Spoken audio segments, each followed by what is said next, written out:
चौहद्री शमौन, आज मैंने तुम्हारी मंगीतर को देखा। मलंगी ने नशे से झूमते हुए बताया। शोकी ने सुना तो वो हंस दिया और हंसते हंसते कहने लगा, मंगीतर और भरजाई में फर्क होता है पागला। मैंने आज चौहद्री की मंग को नहीं, अपनी भरजाई को देखा है। ओए, तुम दोनों क्या बक रहे हो? मेरे तो कुछ पले नहीं पड़ा। शमौन ने शराब ग्लास में डालते हुए कहा।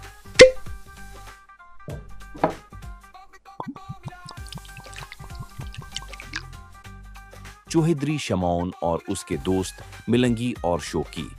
चौहद्री शमौन के डेरे पर दिसंबर की सर्द रात में आग का अलाव भड़काए शराब और कबाब के मजे लौट रहे थे। मैं समझाता हूँ, चौहद्री, आज तेरे गांव की किसी लड़की की बारात अड़े वाले शादी हॉल में आई थी। वहीं पर सड़क पार करते हुए तेरी मंगीतर को देखा था।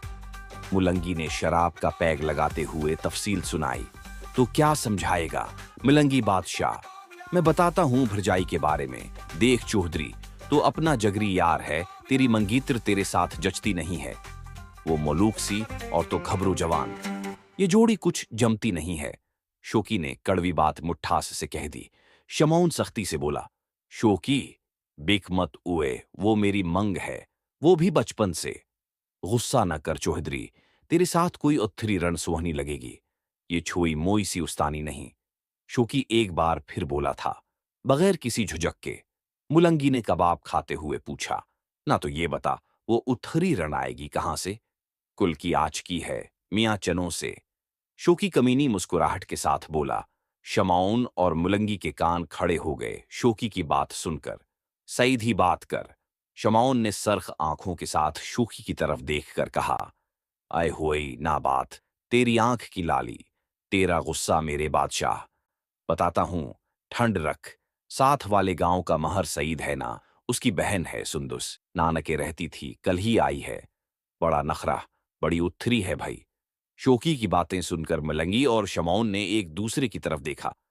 सच्ची बात है चौहद्री शमौन, मैंने तो कल ही उसे भरजाई मान लिया था।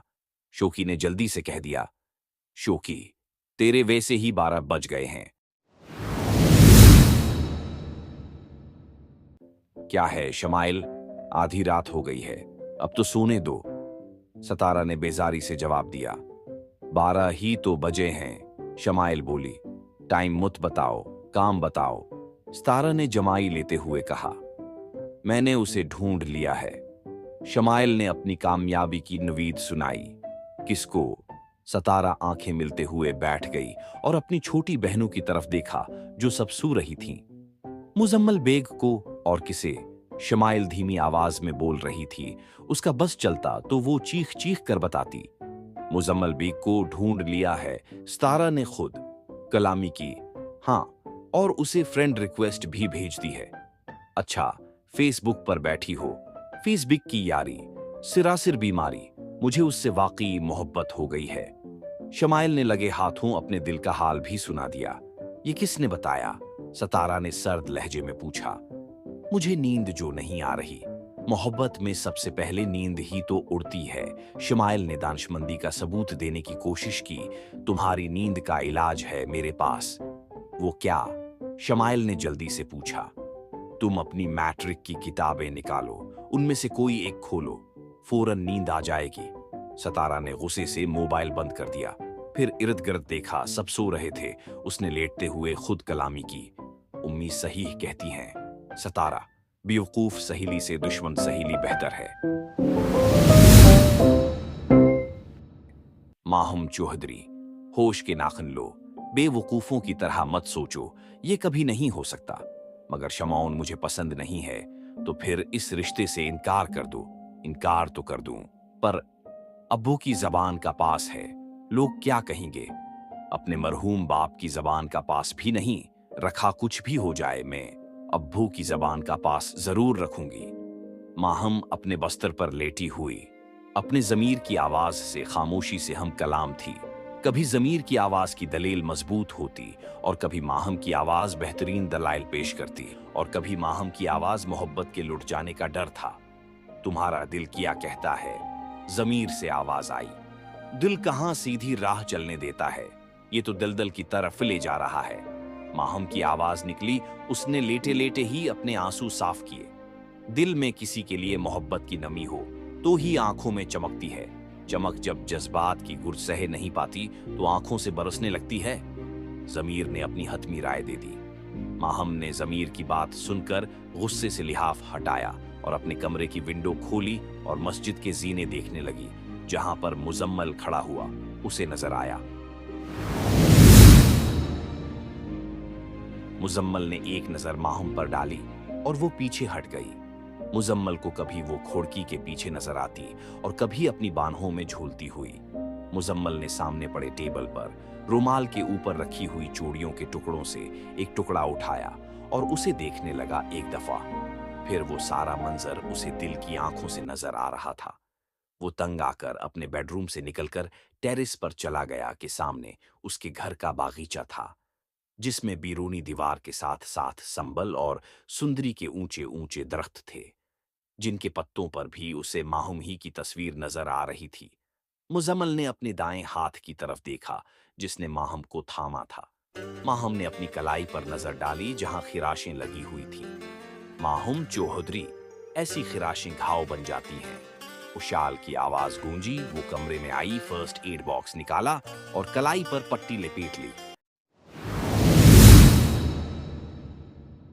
हुकीम साहब, लाइट जला दें।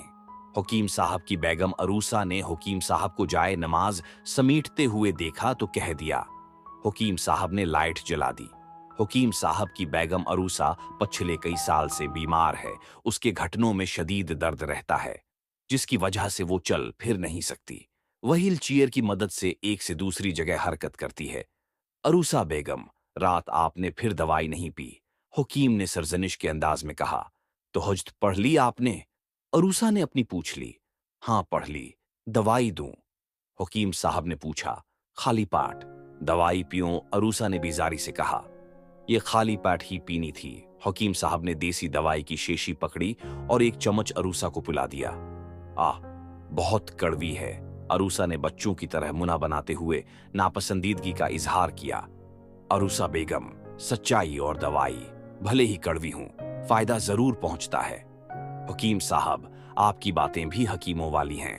पहले तो आप कुछ और कहती थीं। हकीम साहब ने अरूसा से नजरें चार करते हुए अल्फत से कहा। आप भी ना? सुना है मुजम्मल बेग भी बारात के साथ आया था। आपको जानता है वो? उसकी बातों से तो नहीं लगा कि वो मुझे जानता है, हकीम साहब ने सोचते हुए बताया। मुलाकात हुई थी क्या? अरूसा ने तजस्सुस से पूछा। बारात के चंद अफराद में से एक वो था। शादी के गवाहों में भी उसका नाम शामिल है। मस्जिद में भी नमाज पढ़कर गया है। उसे पता लगेगा तो क्या सोचेगा? अरूसा ने फिक्रमंदी से कहा। जो इशाल समझती है वो लड़की होकर खुद को संभाल सकती है, ये तो फिर लड़का है। इशाल की बात कुछ और है। आप भी कमाल करती हैं अरूसा बेगम। मुझसे पूछें तो इशाल का गम बहुत बड़ा है, मुजम्मल बेग से कहीं ज्यादा। और आपका गम? अरूसा ने जांचती नजरों से देखते हुए पूछा। हकीम साहब ने एक लम्हे के लिए अरूसा से आंखें मिलाएं, फिर चारपाई से उठते हुए बोले। फज्र की आजान का वक्त हो गया है, मैं मस्जिद जा रहा हूं। मोमना, अब उठ भी जाओ। आजान तो कब की हो चुकी। एक तुम हो और एक माँ हम है। उसे कभी उठाना नहीं पड़ा और तुम कभी उठी नहीं। मरियम बीबी ने कुरान पाक से नजरें हटाते हुए कहा। इस्लाम अलैकुम उम्मी जी। माहम ने कमरे में दाखिल होते ही कह दिया। मरियम बीबी ने उसकी तरफ देखा और मुना में जवाब दिया। मोमना अभी तक सोई हुई है, उठो मोमना। माहम ने प्यार से मोमना का कंबल हटाया और उसकी पेशानी चूमी।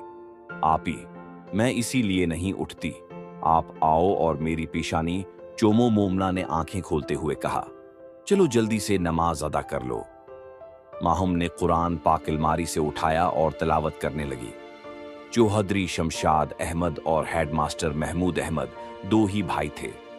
वो दोनों और उनका ड्राइवर चंद साल पहले मंडी बहावलदीन एक काम से गए थे।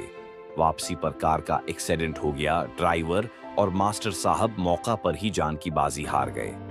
चौधरी शमशाद पुछली सेठ पर था। उस हादसे में उसकी दोनों टांगें ज़ाये हो गईं। हेडमास्टर महमूद अहमद की दो बेटियां हैं, बड़ी माहम चौधरी और छोटी मोमना चौधरी।